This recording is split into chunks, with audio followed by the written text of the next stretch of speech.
Hey guys, good to see you again. I don't know why the top of my head's missing, but it is. Hope everyone's doing well. So today it is deadline day. So obviously usually it's on a Friday when I do the stream, but because of the deadlines, it's now. And I believe the next one will be on Friday. Let me just double check. Yeah, that's Friday my time. So yeah, so the 2 live streams coming this week. And it's not too bad because I don't have work tomorrow morning. So we should be okay for about an hour or so. So hopefully everyone is doing okay today. Let me know if there's any problems with the sound or anything. It should be fine, but I'm on Streamlabs OBS instead of... OBS instead of Streamlabs OBS. Well, now that's just not right, is it? Okay, that'll do. Right, so it has been a little bit of an interesting one. Let me just put this so we can see the chat and everything properly. 100 points on the free hit. That is a good start. So 85 for me. I feel a little bit hard done by. So what we'll do, like a running order, is we'll go through our double game week stuff, see what was hot, what was not. I mean... after the first bout of games, even after the Friday Saturday games, I was killing it. I'd gone from like 780 overall rank to like 380 or 480. It was an incredible rise, and then it just went downhill, unfortunately. But look, you guys have absolutely killed it. Now I am thinking of doing a bench boost myself. But we'll for this game week, and we'll get onto that when we get onto the topics of this game week. So let's review first. So you got triple digits all across the board here. Kiffian getting 100, J-Boy on 109, 137 for James. Incredible stuff. So if I just zoom in a little bit here. Funny enough, on my free hit, I got Ayu on the bench for 5 points, who outscored Aubameyang. So that's lovely. That's something I really wanted to see. So what I feel a little bit unlucky, well... Leno getting injured. So he managed to get 5 points against Manchester City, which is fantastic. And then he decided to go off injured after... well, he didn't decide, but he got injured after 39 minutes. So that's unlucky. I mean, it could have been a clean sheet. And that could have been more points there. Egan, I tweeted after that yellow card. Joe Linton, or Joel Linton, or however you're supposed to say it. Absolutely, like he pushed Egan, and then Egan got booked for it. And then, of course, that red card was just stupidity from Egan there, and he cost me. I tweeted out before, before the Newcastle game, I was on 79 points and having 3 players available. After the Newcastle game, I'd gone down to 77. I actually went down after 3 of my players played.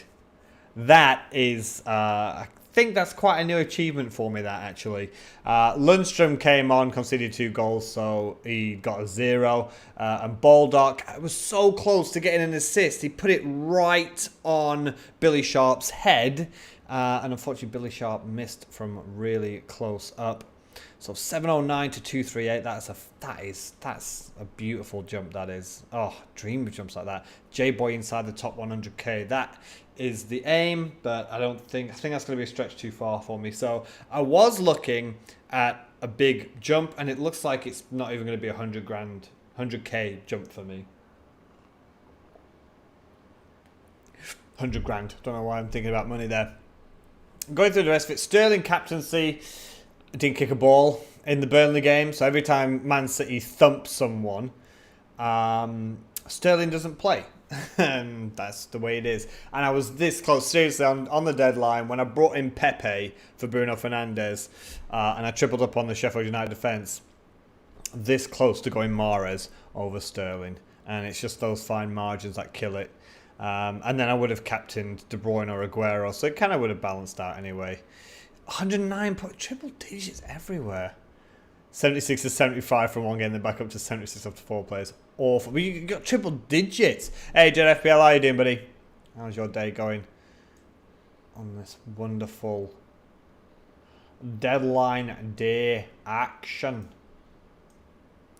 You're free hitting this week, J-Boy. Bold move. I'd probably have waited for the last game of the season, but if you're feeling it, go for it. Pepe with a beautiful goal. He covered my Bruno Fernandes swap out for the free hit week. I went for McGinn when I heard the breaking team news. I don't regret it. 5 points, beat Grealish with 4. Kevin De Bruyne, of course, solid. Sergio Aguero, again, this is why I just feel really unlucky. Hi, Luke. How you doing, buddy? 112 for you. Triple digits. Has anyone else? All right. Has anyone else in this chat right now not got triple digits? Or is it just me? Unbelievable scores. So Aguero came on for the last 10 against Arsenal and looked dangerous. He got an assist. And again, here's another reason why I feel a little bit unlucky. So Raheem Sterling almost got another assist when Aguero hit the post. And then, so Aguero got an assist. And I think it was Foden that finished the goal, right? So again, that would have been more points for my captain Sterling and Sergio Aguero getting a goal. So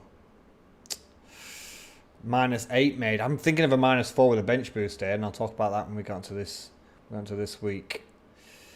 Salah as captain. J-Boy, for me, that's personally a risk because he's not kicked a ball since the restart, and he did have a knock. Klopp said that Robertson and Salah are looking okay, but I'm not going to go for it. Son for captain, definitely. On my fan team FPL, Heung-min Son is my captain.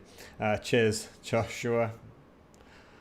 With the flame there. Hey, Alice, how's it going, buddy? See some of you guys coming back on a Tuesday. It is deadline day. That's why obviously I'm streaming today. So it's good to see you guys. It is just me right now, isn't it? Everyone else has got triple digits. Fantastic. Excellent. Cheers, guys. Thanks. But yeah, so Leno gets injured. Egan with a stupid red card. Sterling didn't play in the second game, and he could have got another assist from an Aguero chance that he missed and hit the post. Aguero plays against Burnley, gets nailed and goes off injured in the 45th minute. And Aubameyang could have scored 2 or 3 against Brighton. But Aubameyang, that's just bad play, I guess. So I just feel a little bit unlucky. And then Target sat there with a 7 on my bench. Ayew with a 5. I just think that's hilarious. Ayew outscores Aubameyang in a double game week. Wonderful. Absolutely wonderful. So now we've gone through everybody else just kicking my arse this week. Let's have a look at the team that we are shaping up to be.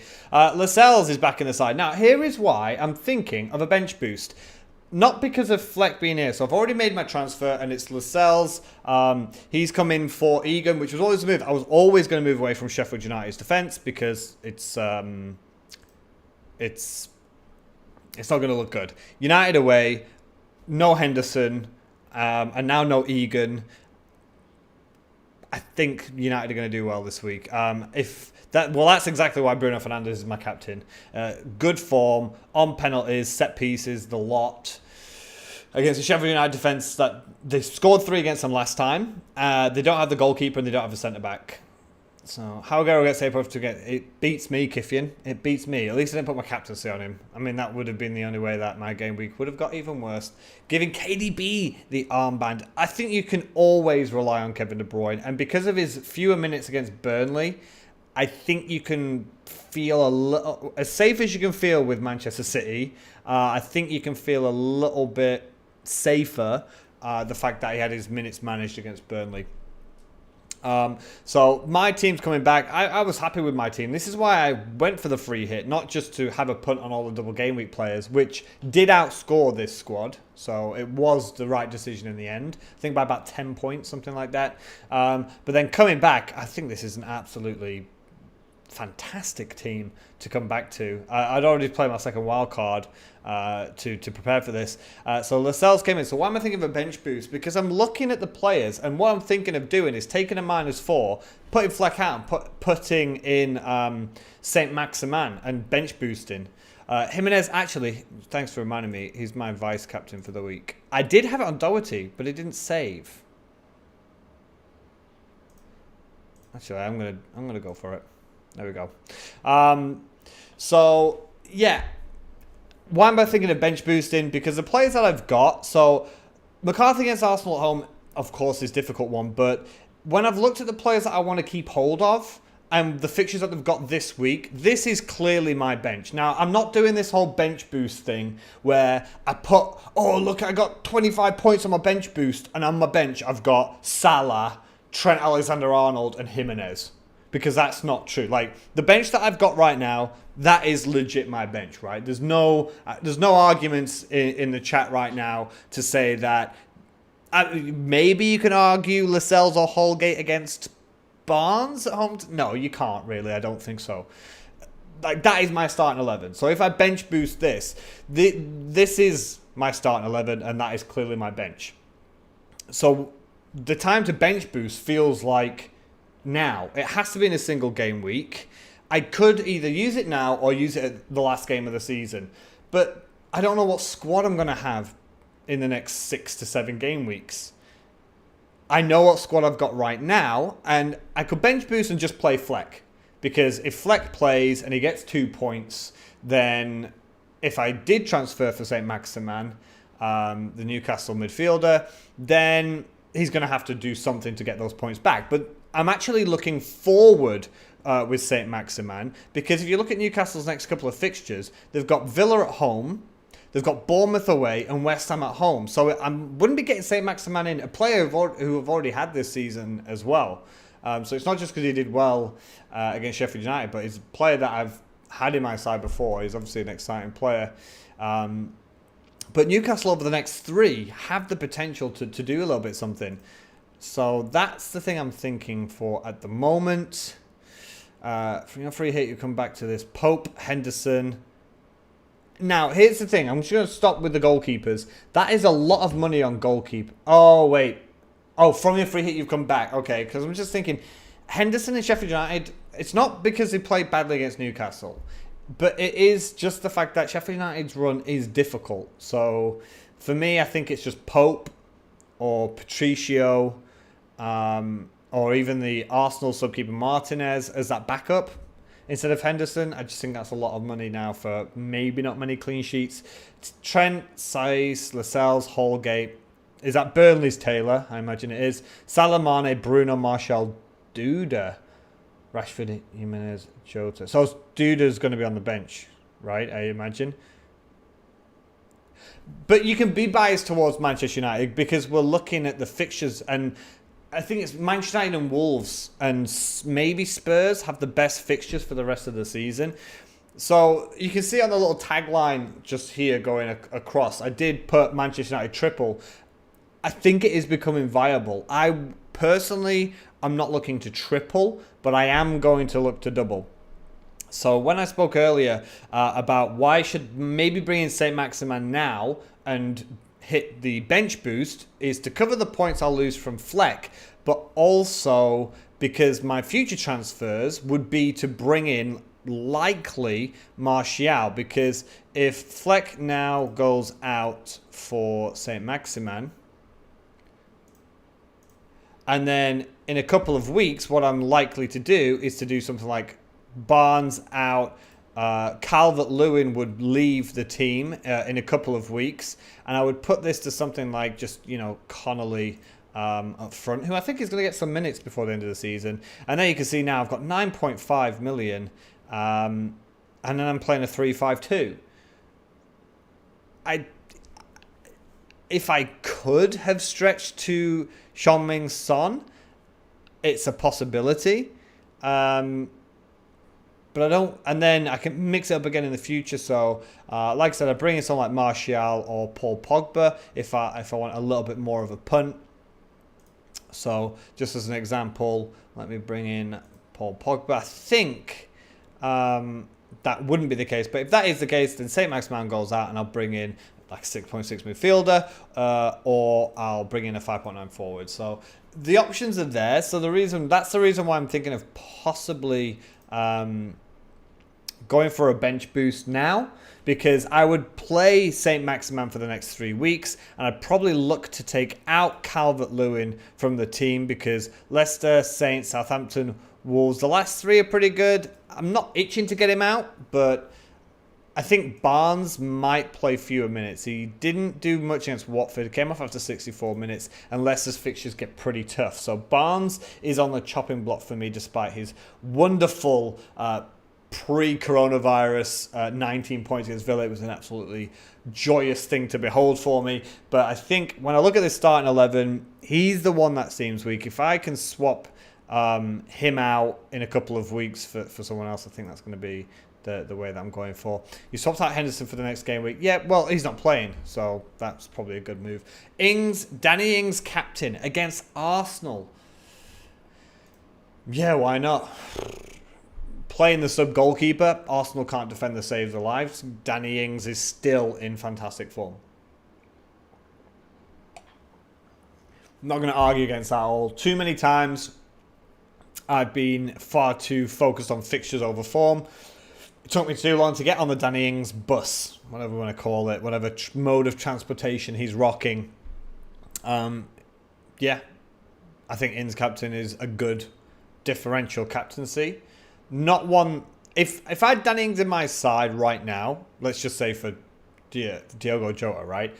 I probably still wouldn't captain him, but there you go. We're rank chasing. I'm 725th, 725,000 in the world.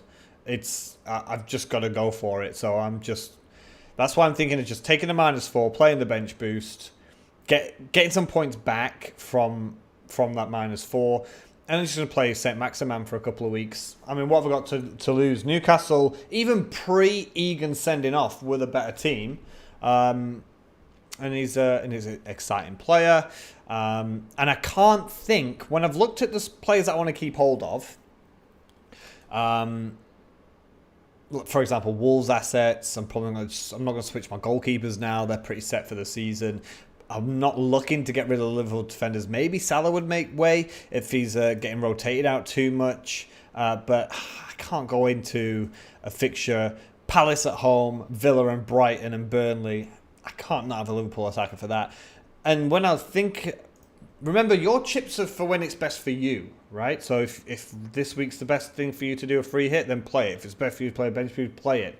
But I'm thinking, like, Holgate's probably going to be on my bench for the rest of the season. Lascelles is probably going to be on my bench for the rest of the season. So the bench boost isn't for my starting 11 because they're always just going to play, and I'll make the transfers from my starting 11.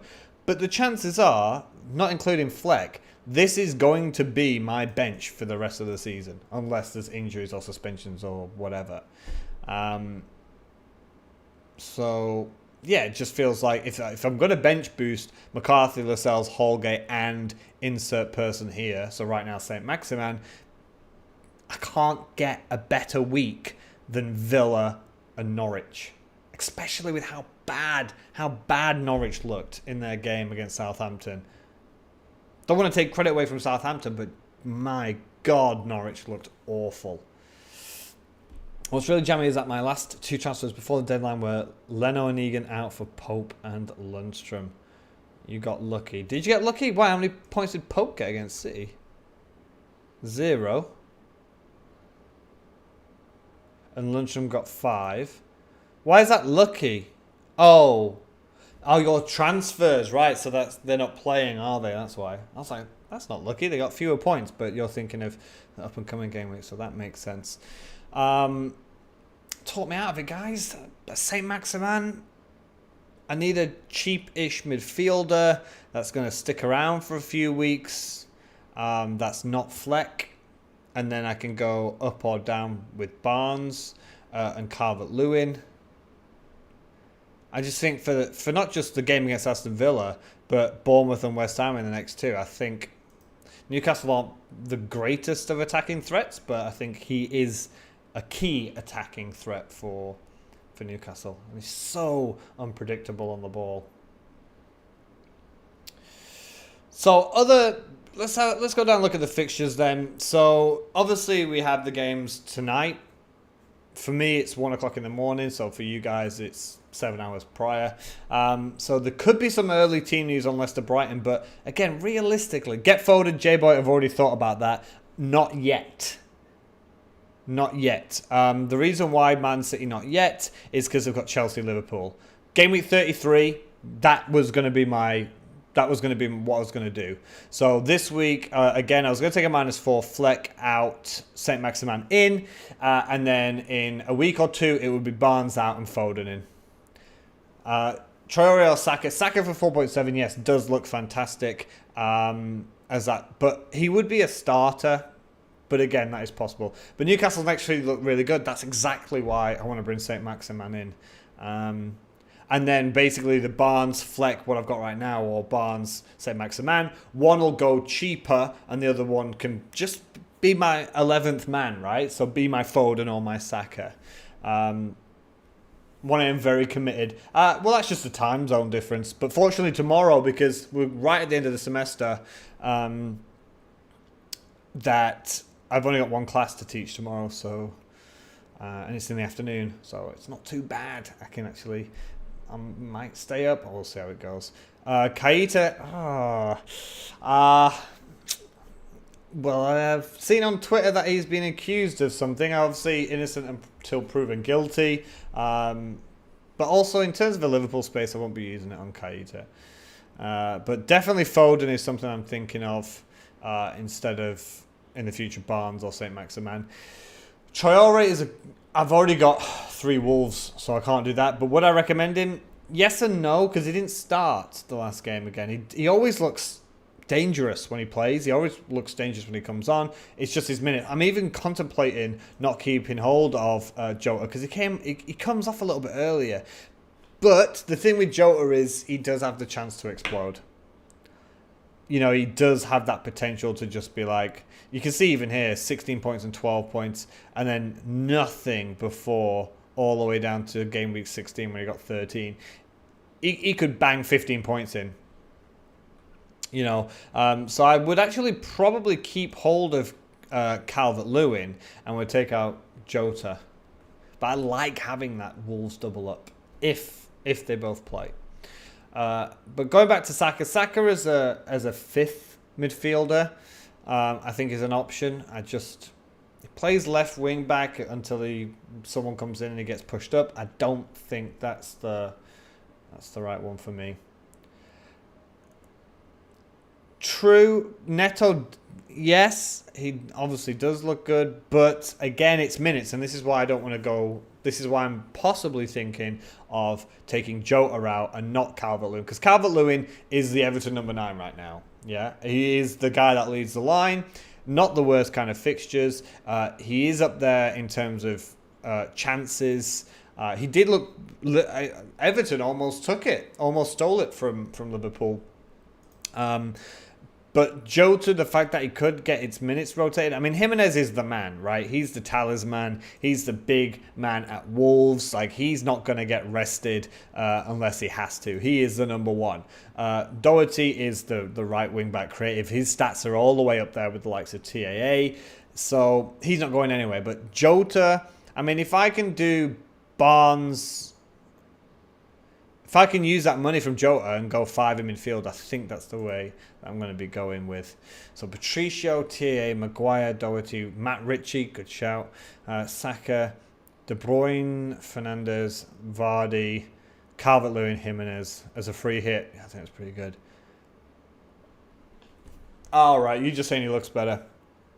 Yeah, it depends. When it's the big man, little man combination up front of Jimenez and Jota, then...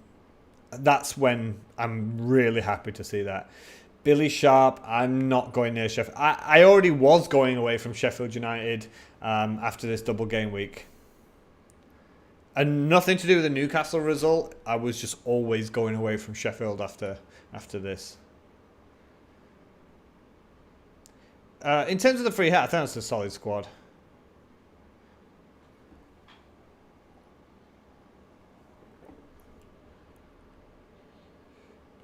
Okay, that's the 11. So Saka is obviously in there for the money. Or is that Salah? That must be Salah, right? Not Saka.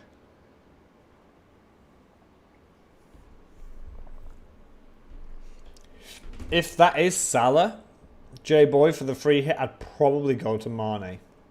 Now, I know that's famous last words, because if you do that, and then probably Mane is going to get benched and Salah's going to bag a hat-trick. But it's like I said, Salah has had a knock. That's why he didn't play any minutes against Everton. But Mane has played and he's fit, so... Patricio, Jota, Jimenez, Troy, or Doherty would be best as that target. 100%, yeah.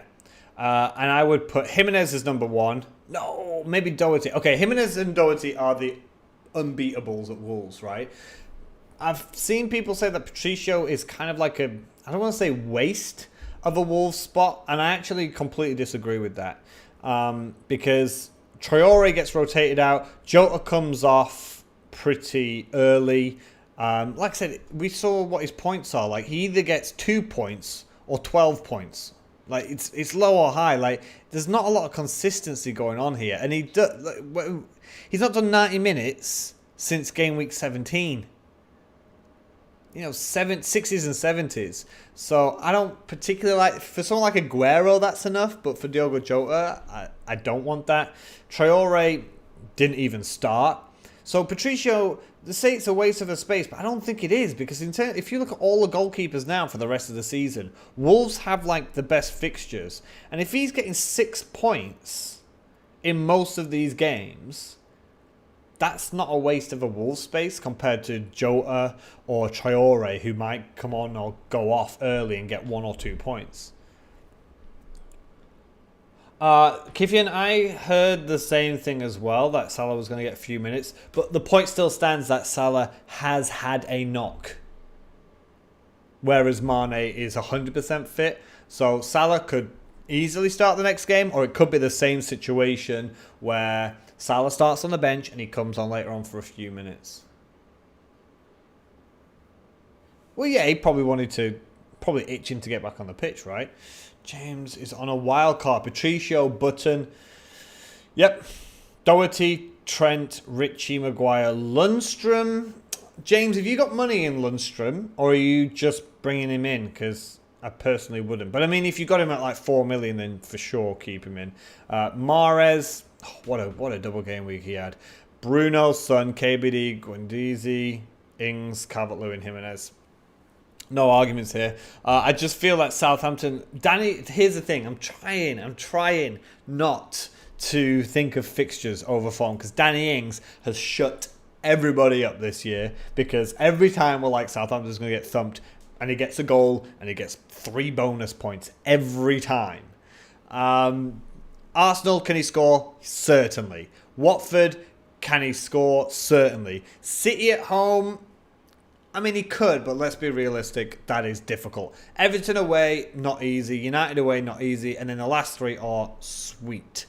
So you're looking at these fixtures here. He can score in half of them. And if he does, for the price of Danny Ings, then he's worth it, isn't he?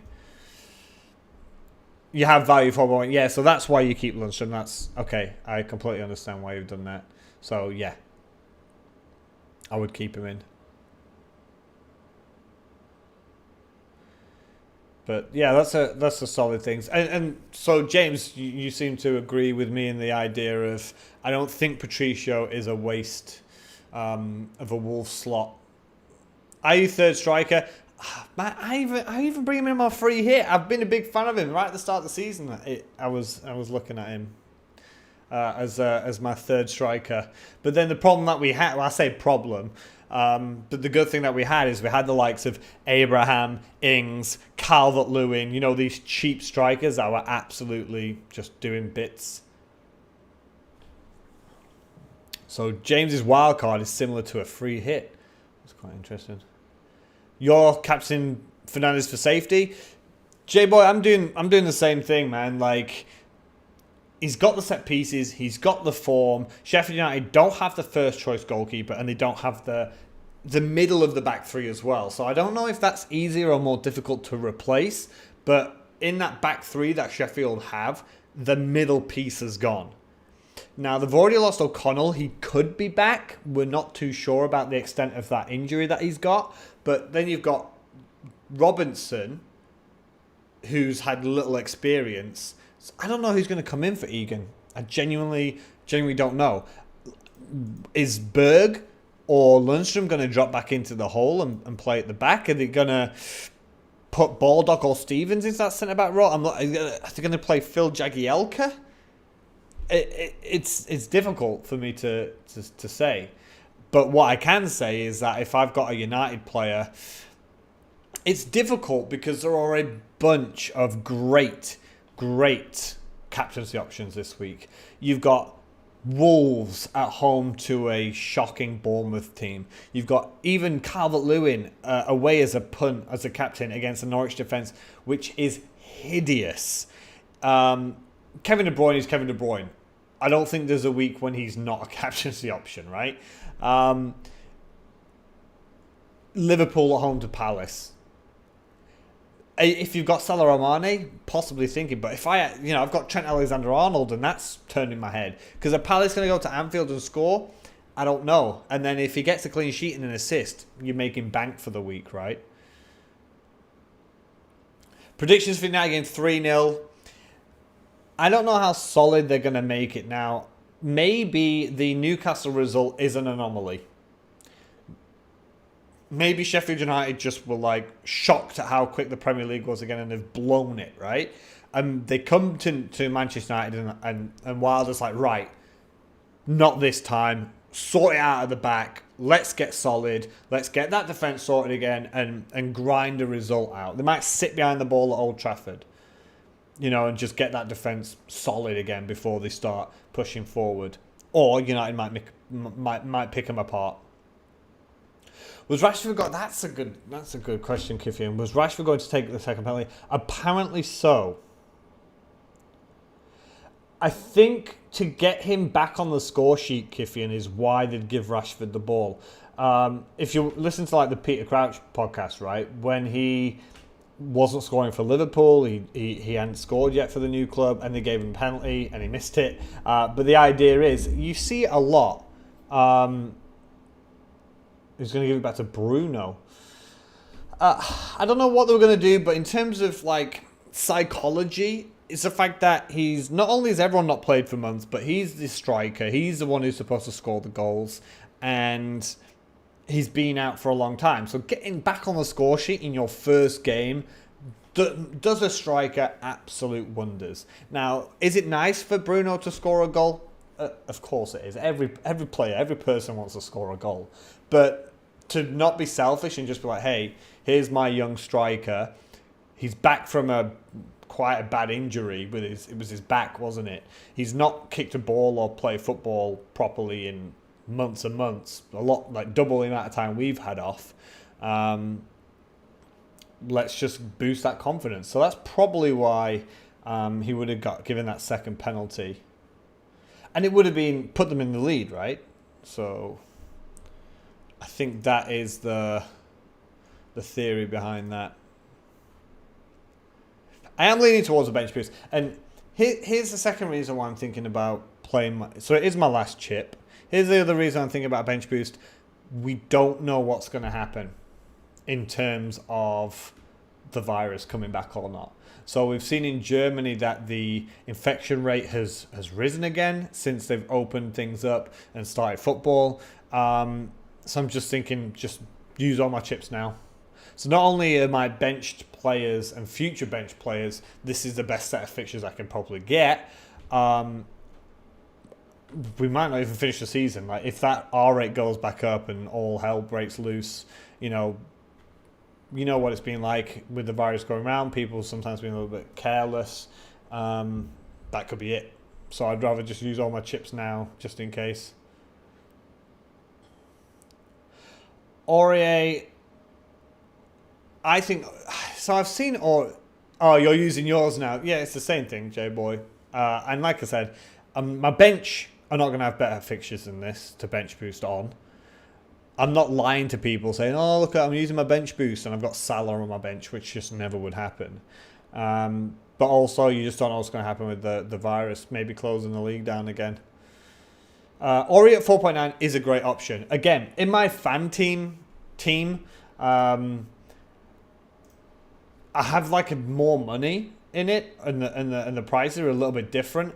But oh boy, if I could have my fan team fantasy football in my official FPL game, oh man, the team that is on this is just a thing of beauty. It's an absolute thing of beauty. I'm going to let this load and I'll show you guys just what it is. If I could have it. So Aurier is in this team. If you can just about make this out, because the picture's still loading for some reason here. But Edison is my goalkeeper. Aurier, Doherty, Trent. De Bruyne, Fernandes, Mane. Son is the captain. Raheem Sterling is there. Rashford and Jimenez up front with Nyland, Saiss, Fernandes and Connolly on the bench. If I could have this team on my official FPL game, I don't even know how much this is worth, but I've got 113 million piled up on the fan team fantasy football game, and it's that is a team, isn't it?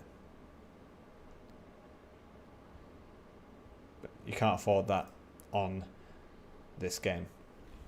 So we don't even have a lot of time to sort this out, guys, really, do we? Isn't that a good team? That's a wild card as well. And I screwed it up on my fan team when I didn't do the pile on my double game week people and then wild card this week. But I dodged a bullet because that team there was in the top 1,000 on fan team. My team before I wild carded was like 700s. Isn't that a great fan team? That is a great fan team fantasy football squad. So it's like 113 million I've got on that. But here's the difference with the fan team FPL and the official FPL. The fan team one, you get your money back on your players, which is something I agree with. Like, so, for example, if you get Aguero at 10 million and he goes up to 10.5, you sell him for 10.5. You get what you pay for. But then equally, if he's 10.5 and he goes all the way down to 9.5 for some magical reason or whatever, then you sell him for 9.5. So sometimes I don't like that about the official FPL game. Maybe it makes it more tactical, but you could really play the market on the fan team FPL game and just keep, and the prices are different. So some of the players that are 4.5 or 5 million on official FPL, they weren't updated. They were still like 4 million on the fan team game. So it's just like, boop, I'm going to pick that bad boy up and just watch that money rise. So I'm aiming for a top 1k finish on the fan team FPL game. I'm doing a lot better at that than I am at this. 725,000 in the world is garbage. And it's so sad because my double game week started beautifully. I had a Sterling 20 points on the board. KDB with a bunch of points on the board. Aguero even came on assist. I was like, oh, he's got Burnley next. This is great. And oh, what a start I had.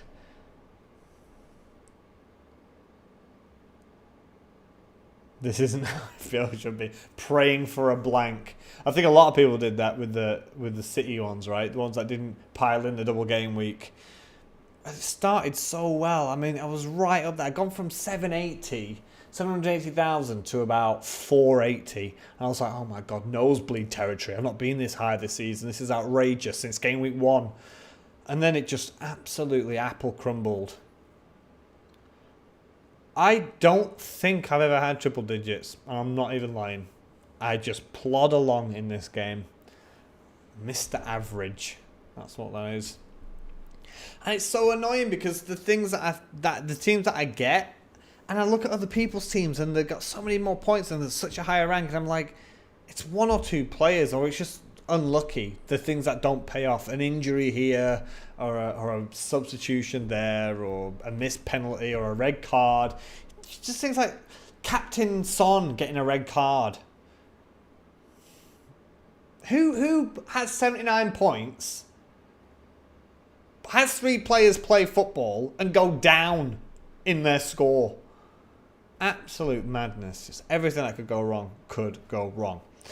So, like I said, this is the game week. Friday, so this is Thursday night, I think it finishes for you guys, right? And then it goes straight into the weekend. And we're sort of back to normal. You can see Saturday all the way through till the next Friday. And then we're back on the Saturday again through to the Tuesday.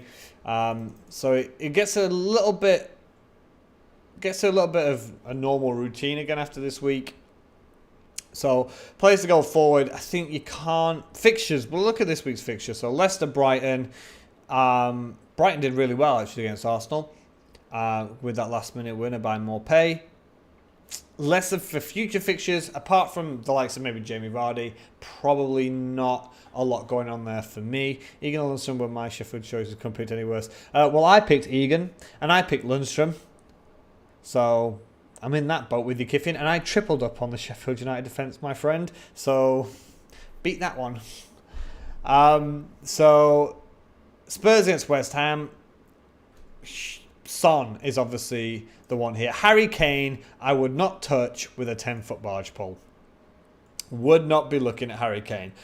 Spurs assets, I would be looking at Heung-min Son. I know he's expensive, but he is just a wonderful, wonderful player when he's not getting a red card or breaking people's legs. But look at that fixture run. So if I was to pick 3 from Spurs, it would probably be Son, Aurier, and maybe Hugo Lloris. If you were having an injured Leno or Dean Henderson you wanted to get off, not many clean sheets. I wouldn't really. I'm just choosing a third. I don't really have a third choice from Spurs. I'd only choose 2 at the most.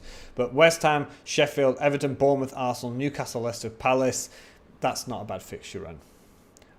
I could have gone for David Luiz and captain him for like a -6 or something like that. Your third one was McBurney. All right, okay, you win. You win. My third one was Baldock, and he at least got me 7 points. So that was something. West Ham, I won't be looking at West Ham.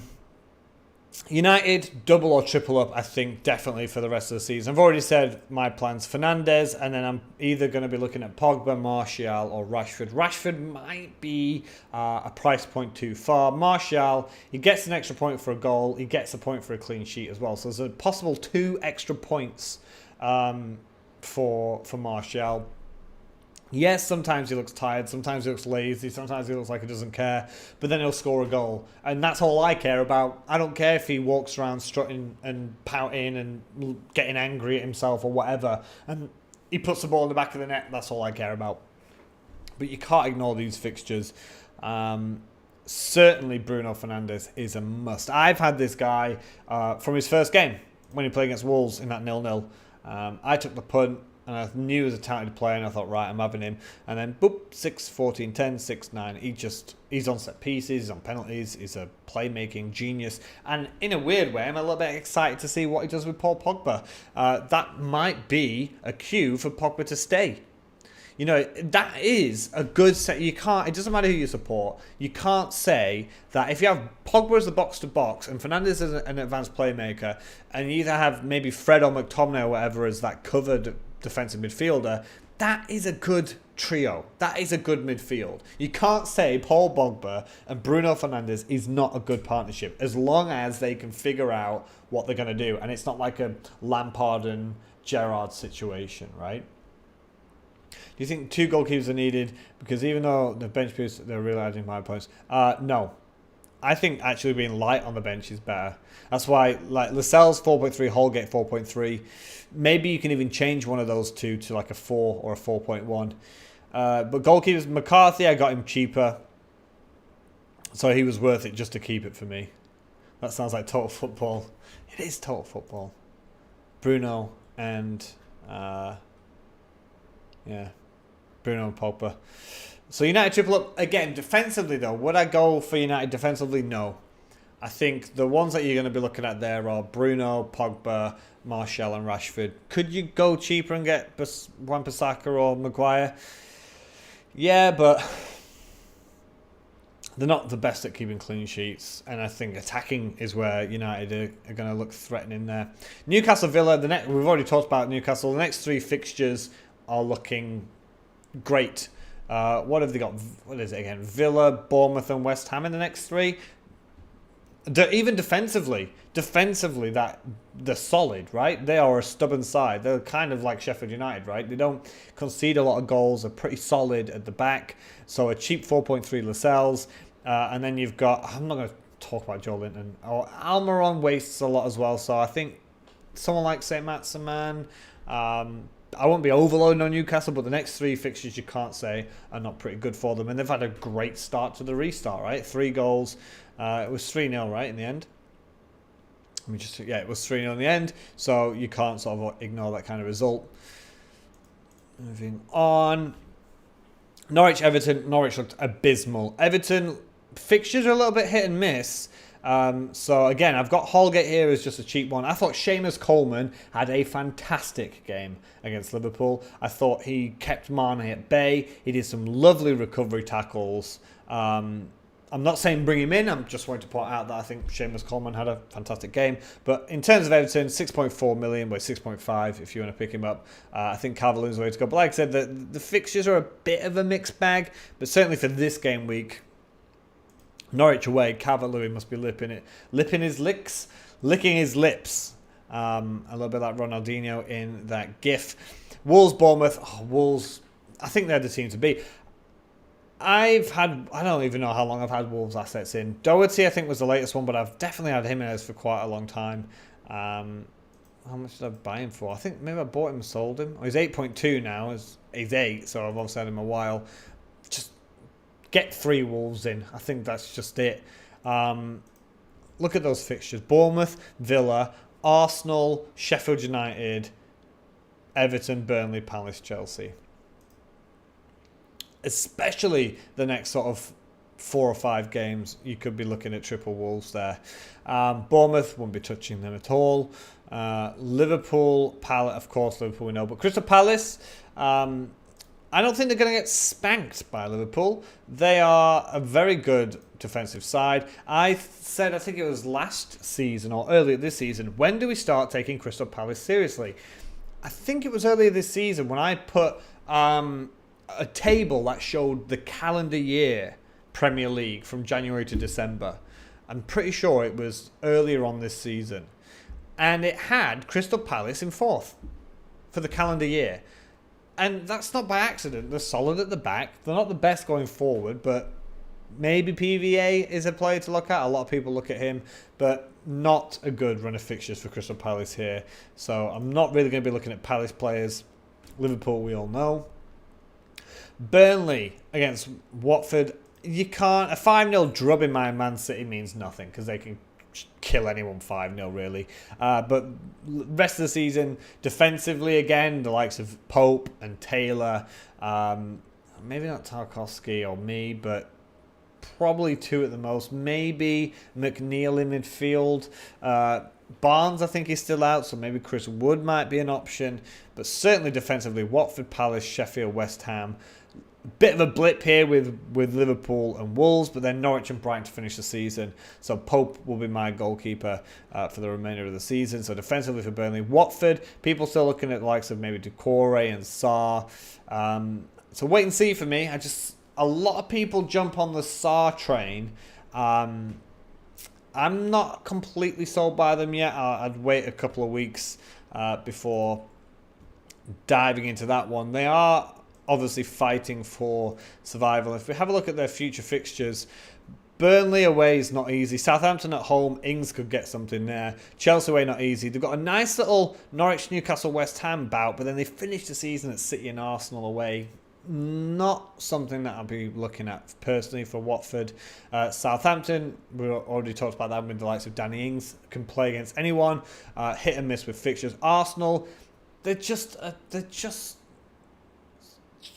frustrating. Like, even as not so many good cheap defenders at clubs like Burnley, Palace, Newcastle, even Sheffield United if you still trust them. Everton's got a couple of cheap ones, so there's a lot of good cheap defenders out there, especially for your bench. But Arsenal, they're just frustrating because you think that they've got the players. I just wouldn't touch them. Now, Saka for 4.7 million as a 5th sub, yes. Definitely. Why not? 4.7 million. You're not losing out. It's Nketiah, right? The young striker. But he's not going to play a lot of minutes because you've got Lacazette and you've got Aubameyang. But Saka seems to be playing at 4.7. He would be the option that I choose from Arsenal. I would not be even blinking at their defence. I would avoid them maybe the most after Norwich. Seriously avoid the Arsenal defence. Midfield, Saka, that's it. Ozil doesn't really play. Xhaka and Guendouzi, like, all right, Guendouzi is your last sub place, just as to come on for a point or two. And then up front, you've got obviously Aubameyang, but he's so expensive, and he's left midfield / left back sometimes. He's really frustrating. I just not seeing it from Arsenal. I'm really not. Chelsea, Man City. So obviously we know Man City. Chelsea, though, a lot of people were disappointed the fact that Abraham. I don't know why I'm looking at yellow cards there. The fact that Abraham did not start, but Giroud did. So that's going to be interesting. So obviously with the signing of Werner, he can't play yet. That's going to be next season. But what does that mean for Tammy? Because they only play one up front. Tammy is a centre forward, right? He's not going to be playing right wing or left wing. I don't think Timo Werner is going to be playing right wing or left wing. So not spell the end of Tammy Abraham, but maybe the end of him as a first team starter. I'm not 100% sure. In terms of the players, though, Azpilicueta and Alonso seem to be holding on to those fullback positions. If we look at the fixtures, apart from right now, City, and the end of the season, the last 2 games, they've got a decent run. West Ham, Watford, Palace, Sheffield, Norwich. It's a decent run. The problem that I have with Azpilicueta and Alonso is if they get dropped. That's always a risk, obviously, with every fantasy asset. But for 6.2 and 5.9 million, you cannot be having those players dropped. If you've got a 4.5 million defender that gets dropped, you can take it, right? But if you've got a 6.2 million defender that's getting dropped, the same price, I think Doherty's gone up like 6.3, but the same price as basically as a Matt Doherty, you can't really take that risk. Centre defence, I wouldn't be looking at there. I'd be looking at probably Mason Mount, who had a cracking effort I saw in the first half. He started the season really well, dwindled a little bit, but I would probably be looking at Mason Mount from this side.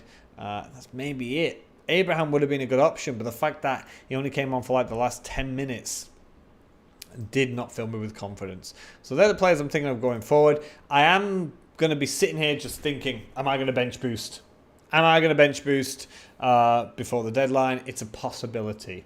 I'll let you guys know on Twitter. So I'm going to leave it there for today, guys. I'm going to switch over to Twitch, and I'm going to play some Football Manager with the Feyenoord team. We're in Season 5. We're absolutely killing it. We're out of the Champions League group stages for the first time in the 4 years we've been in it, but we did have Serie A champions and defending Champions League champions Inter Milan, and we did have Barcelona, and we've only just gone out. We're going to the Europa League, but in the league, we're like played 14, won 14, something like that. We're absolutely killing it. Got a lovely team in there, so if you like Football Manager, I'll be heading over to Twitch in about 5 minutes. So thanks for coming in, guys. Like I mentioned before, I will be hoping to stream this Friday, because that's when the next deadline is, the day before, obviously, the Saturday Game Week 32 plus fixtures begin.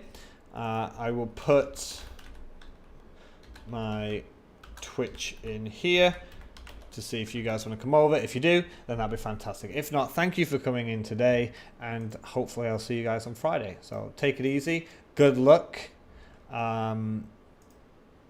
Let's see if I bench boost. All right, guys. I'll maybe catch you on Friday. It'd be great if I did.